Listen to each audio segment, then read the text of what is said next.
Right now, over 500,000 people are living on a volcano, not near it, on it. Imagine going about your daily life, completely unaware of the geological time bomb that's been lying to us for decades. Just recently, artificial intelligence revealed we've been catastrophically wrong about what's happening beneath their feet.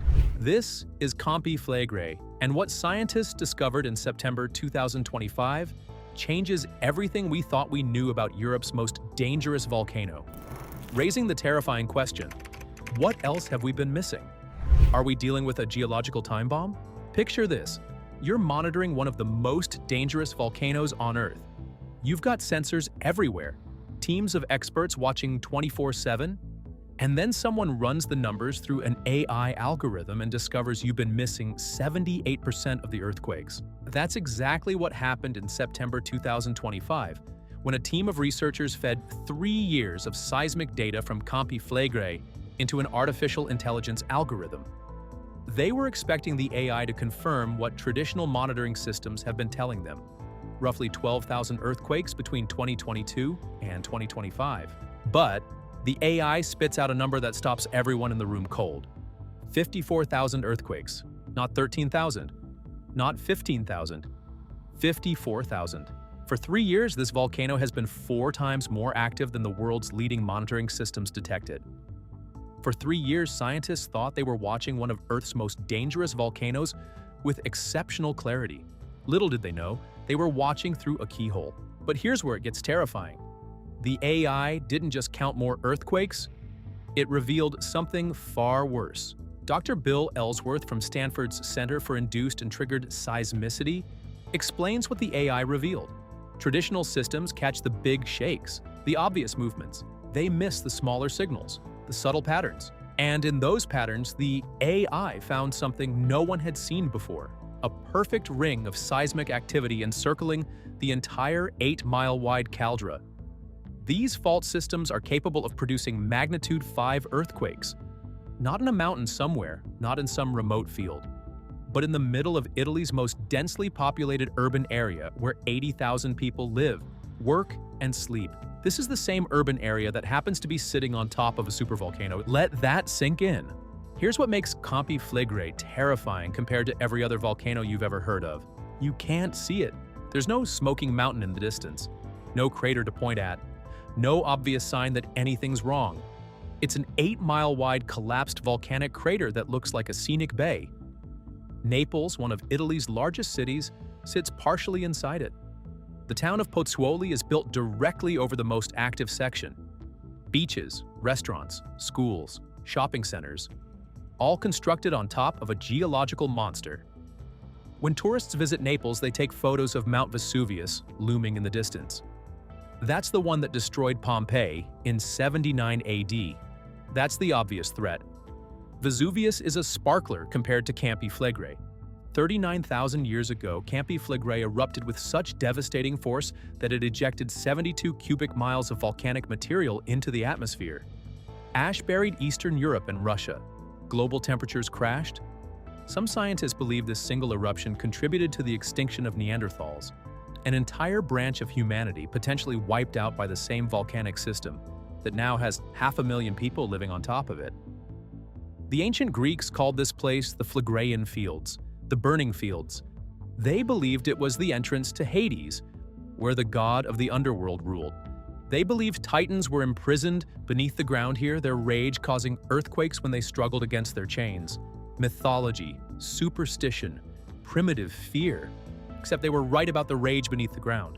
If you lived in Pozzuoli in the 1980s, you watched your city rise 6 feet into the air over just a few years. The harbor became too shallow for boats. Ancient Roman ruins that survived 2,000 years cracked and shifted. Buildings that had stood for centuries began to crumble. The entire city was being lifted into the air by forces operating miles below the surface. This is Bradyism, the slow vertical movement of the ground caused by magma and hydrothermal pressure deep underground, the volcano breathing, inhaling, building pressure. By 1984, the situation reaches a breaking point. Over 16,000 earthquakes shake the region.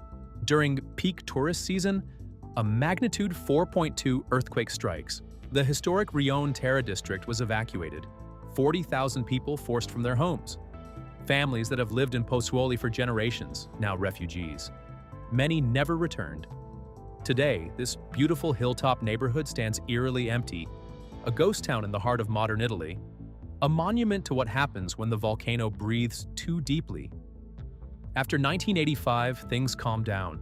The ground stops rising, earthquakes decrease, the volcano exhales. Some residents return, life resumes. Everyone hopes the worst has passed, but beneath the surface, in chambers miles underground, pressure continues to build. The volcano hasn't calmed down. It's holding its breath with the ground slowly rising and falling like a sleeping giant's chest. Fast forward to 2005. The breathing starts again, slow at first.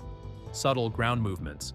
A few small earthquakes, easy to dismiss. In 2006, the breathing accelerates. More earthquakes. Faster ground uplift. Scientists start paying closer attention. In 2007, the breathing becomes rapid and shallow. Now fast forward to 2025. We've reached a crescendo. 5 earthquakes above magnitude 4 in just 8 months. On June 30th, a magnitude 4.6 quake strikes, the strongest ever recorded at Campi Flegrei since modern monitoring began. The ground has risen 4.6 feet since 2005. In geological terms, that's a blink. But in our reality, that's enough to destroy infrastructure, crack foundations, and render entire neighborhoods uninhabitable. And then comes the AI analysis, revealing that every measurement, every assessment, every risk calculation has been based on incomplete data. The volcano wasn't just breathing, it was hyperventilating, and nobody knew. Dr. Greg Barroza, one of the researchers behind the breakthrough, puts it simply: seismicity could change at any moment. The AI monitoring tool, now running independently in real time by Italian authorities, gives scientists and emergency responders a better chance of seeing the warning signs earlier. But earlier might not be early enough. Italy has prepared for this scenario. They've designated a red zone encompassing all areas at greatest risk. They've identified 500,000 residents who would need immediate evacuation. They've created a massive logistics operation involving trains, buses, ships, and aircraft. They've even partnered with other Italian regions, creating twin destinations where evacuees would be sent. Pozzuoli residents to Lombardy, Boccoli residents to Umbria, Monte di Protaida to Abruzzo. The plan calls for complete evacuation within 72 hours of a red alert, the moment the volcano shows imminent signs of eruption. 72 hours, 3 days to move 500,000 people. Experts, however, calculate the actual evacuation time under ideal conditions, assuming no panic, no traffic jams, no mechanical failures, no chaos. 8 to 10 days minimum. Now here's the problem that keeps volcanologists awake at night. In 1538, the last time Campi Flegrei erupted, it gave approximately 2 days of clear warning signals before exploding. 2 days of warning, 10 days to evacuate. Simple subtraction reveals a horrifying gap. If the volcano behaves as it did historically, approximately 400,000 people could still be in the danger zone when eruption begins. What happens to them? There's no comfortable answer. Pyroclastic flows, the volcanic avalanches of superheated gas and debris, move at 60 miles per hour with temperature exceeding 1,400 degrees Fahrenheit. They flow around obstacles, through valleys, into buildings. You cannot outrun them. You cannot shelter from them. If you're in the red zone when eruption begins, your survival probability approaches 0. That's not alarmism. That's physics. But here's what's truly surreal. Life goes on. People swim at Baia Beach with the Solfatara crater visibly steaming in the background, sulfur fumes rising into blue Mediterranean sky.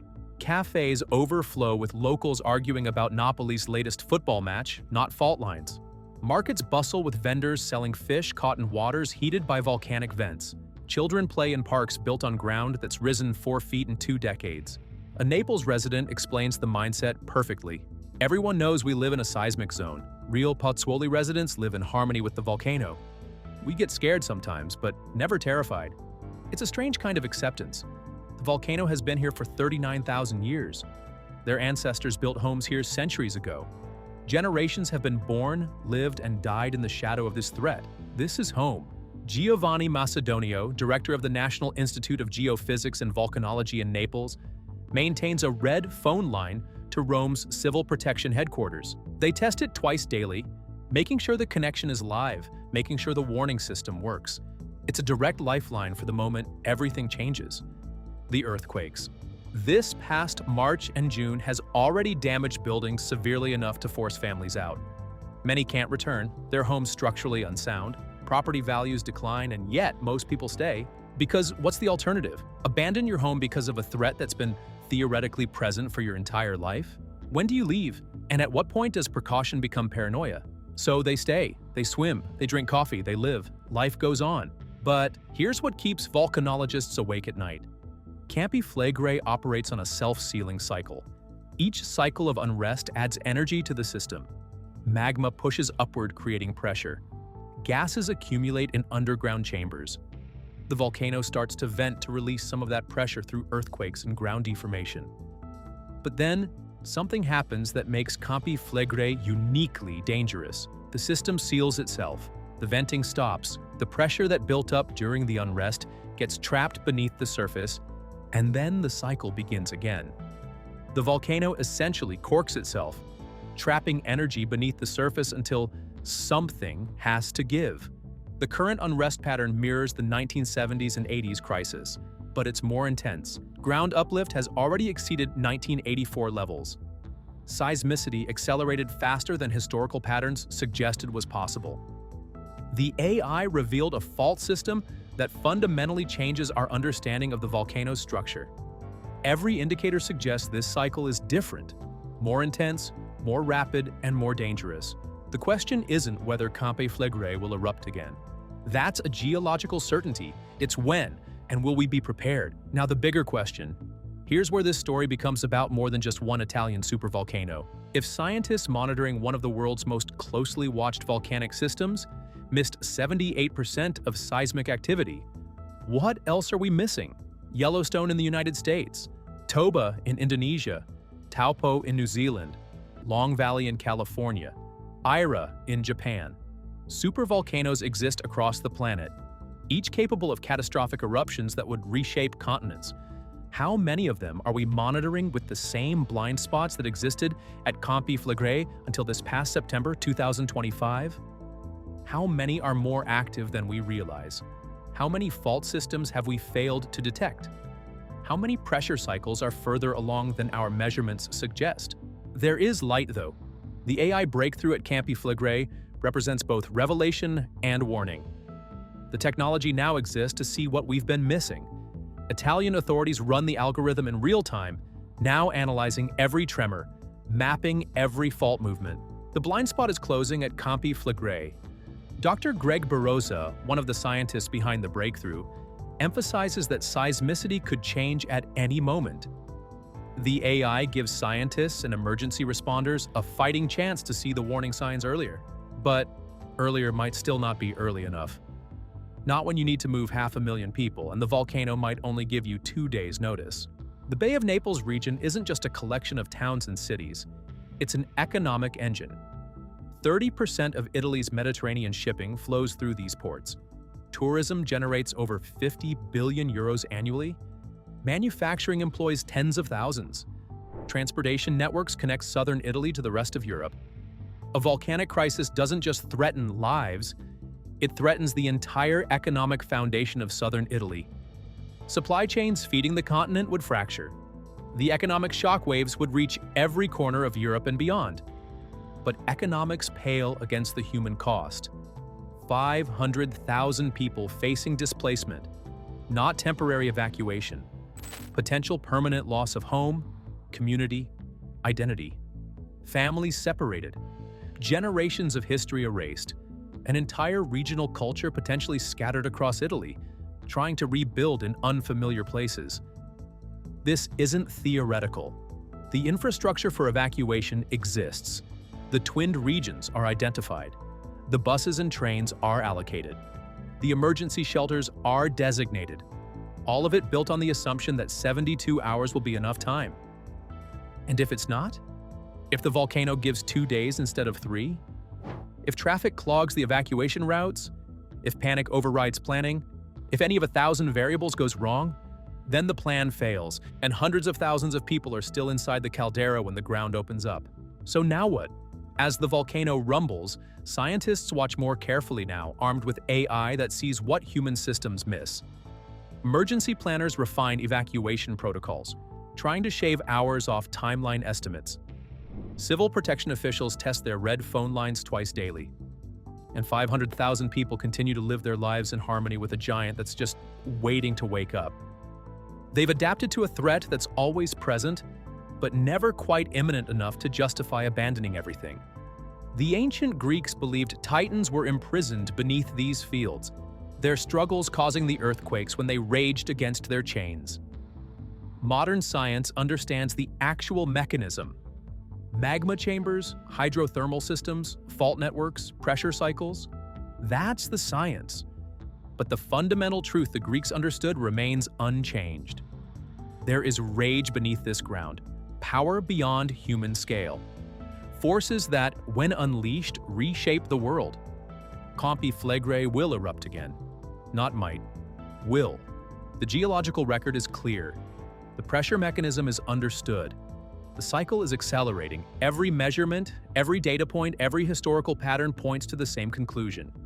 The only variables are timing and magnitude. A small eruption could devastate the immediate area but allow for managed evacuation and recovery. A major eruption could rival the catastrophic events of 39,000 and 15,000 years ago, fundamentally altering southern Europe. Scientists don't know which scenario is coming. The AI can detect patterns, map faults, count earthquakes that traditional systems miss. But it can't predict the future. It can only illuminate the present more clearly than was previously possible. Now, the most important question we want an answer to: will 72 hours be enough? Nobody knows. But the plan exists, and the resources are allocated. The monitoring has improved dramatically. Italian authorities take the threat seriously, updating emergency protocols continuously. But the volcano doesn't care about human plans. It operates on geological time, following patterns established over millennia. The self-sealing mechanism that makes Campi Flegrei uniquely dangerous continues its cycle.